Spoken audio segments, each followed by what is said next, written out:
So, hello everyone for today's video. Ayan, good morning naman everyone. So, eto, ako nga pala si Angeline, ang inyong vlogger na hindi naman sikat pero nagpupumilit. Anyway, so yun guys, nag-makeup nga pala ako. Pero hindi siya super makeup, as in lipstick lang. Kasi hindi talaga ako magaling mag-makeup guys. And eto, nandito na tayo ngayon sa may sa part yun ng ano guys ng Eastwood, o diba? Malilimutin na nga yung vlogger nyo, mabagal pa. So eto guys, ito pala yung isa namin sa isang store namin sa Tickle and Buns Boutique. Located po ito sa Santa Lucia East Grand Mall, Cainta, Rizal. And ayan pala, nag-try nga pala ako nung aming sample kasi every time nagpapagawa ko ng sample is alam mo yun, sinusukat ko para maganda talaga siya. And after ko mag-ikot-ikot dun sa store guys, umuwi na rin kami. Papunta naman kami ngayon ng Lipa City. O, diba? From Lipa City to Cainta and then Cainta to Lipa City. So, eto, nagutom na nga si Daddy kasi nga super late na kami dumating sa store and nag-live na nga ako. So, dumaan kami dito sa JT's and gusto nga nila kasi daw na mag-rice.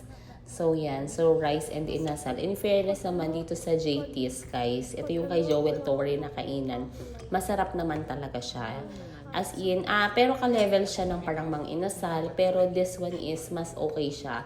Kasi meron din sila mga binebentang laing and other. Ito yung ano nila, ano bang tawag dito? Lapas batchoy nila guys. So yung lapas batchoy nila, ito hindi ko alam kung lahat ba ng siniserve nila is ganito, pero ito medyo naalatan kami. Kasi si Bianca and si Daddy yung nag-try nito talaga nung una. And yung first tikim talaga ni Bianca, alam nyo naman na ang bata ang nagsasabi ng makatotohanan at lahat ng katotohanan lang. Si Bianca, sinabi nga niya na unang tikim niya, maalat. So, ayun. Pero si Daddy, nung sinabi ni Bianca na maalat nga, sabi niya, oo nga, maalat nga. And then, I tried it also. And medyo maalat nga siya. So si Kuya B-Boy, dahil busog na naman siya, hindi ko alam dahil ba sa pag-games niya or ano, hindi na siya kumain. Kasi nga, nung nandun kami sa Cainta, hindi na siya nakatiis na hindi sila kumain. So, tinry nila yung Asus Coffee ba yun or Seus Coffee. Ayun, yung cafe doon malapit sa baba namin. So, tinry nila habang nandun ako sa tindahan. No, diba? Ang daya nila. Minsan talaga ganun, guys. Kasi, halimbawa, pupunta ako sa store. Tapos, sila minsan naiiwan sa car. O kaya, kailangan nila minsan kumain muna.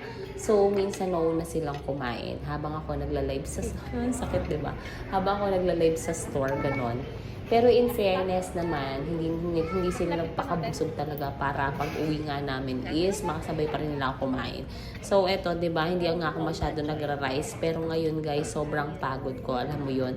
Nagpang-abot lahat ng pagod ko and yan. So nag-decide na ako na kumain ng rice. So, eto, minsan talaga kapag nagra-rice ako is isang beses lang. Minsan naman hindi na talaga ako nagra-rice. Pero dahil nga medyo nagkasipon at ubo ko, naisip ko na baka mamaya kulang na ako sa sustansya. So, ayun, minsan may mga araw na ganito, nagtatry din ako guys na mag-rice pa rin. Pero mostly talaga is sa isang buong araw is one rice lang nakain ko, minsan half rice lang talaga. So, more on protein tayo, mga gulay-gulay, ganyan. Pero ayun, dahil nga dinapuan ako ng sakit is sinabi ng asawa ko na magkumain naman daw ako ng kanin. So ayan, dahil nga yan, napasarap na ako, diba? Naglagay pa ako ng mga ano nila, ano ba yan? Yung chicken oil nila guys.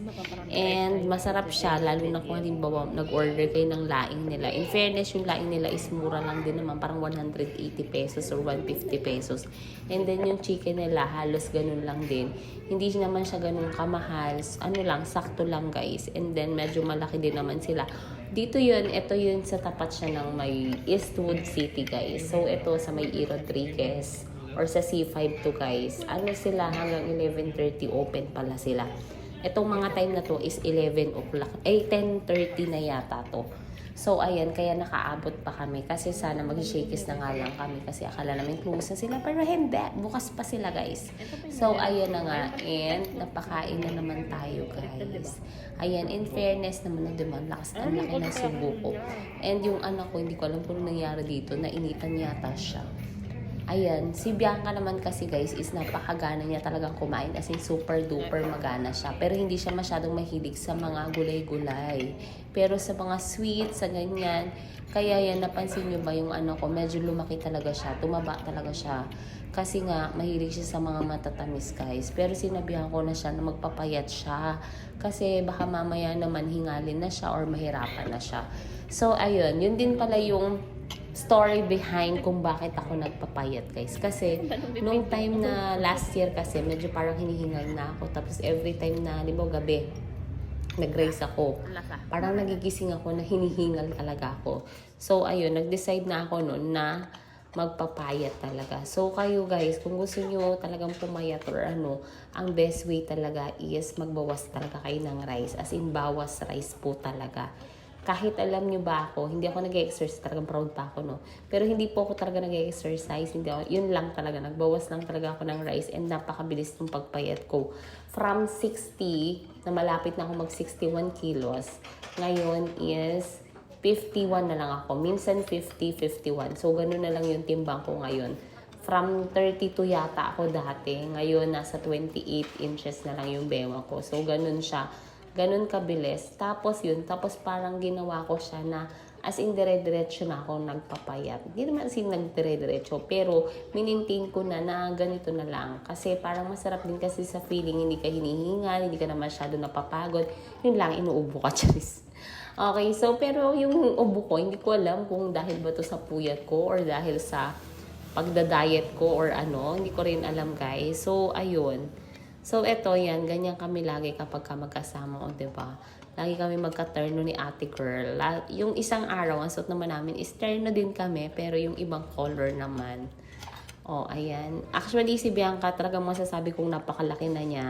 And malaki na talaga siya na bata. Kasi nga, ngayon, minsan nagkakapalit na kami ng damit, guys. Ganun na yung level namin. Para na kami mag-sister-sister. Kasi nga, nakakapalit na kami ng damit. Kasi magka-size na kami, guys. Tapos minsan akin yung small, charis. Okay? So, ayan, in fairness naman, masarap naman talaga kapag kasama mo yung mga anak mo. Tapos kapag lumalaki na sila, mas masarap pala sa feeling yung ganun, 'di ba? So, yan, kahit si Kuya Biboy mas kasing tangkad ko, mas matangkad na rin siya sa akin. In fairness, ang bilis talaga ng panahon, guys. Ayan, si Bianca girl. Ayan, in fairness naman tong batang to, napakamasiyahin. Kahit minsan napakamaldita. At least, di ba, masiyahin naman siya. Ang dami-dami niya naiisip ng mga bagay-bagay, guys. Anyway, napakahaba na ng voice over ko na to. And yan, tinatanong niya pala dyan kung sino nga daw ba si Joel Torre, kung buhay pa ba daw siya o patay na. Sabi ko, anak, buhay pa yun.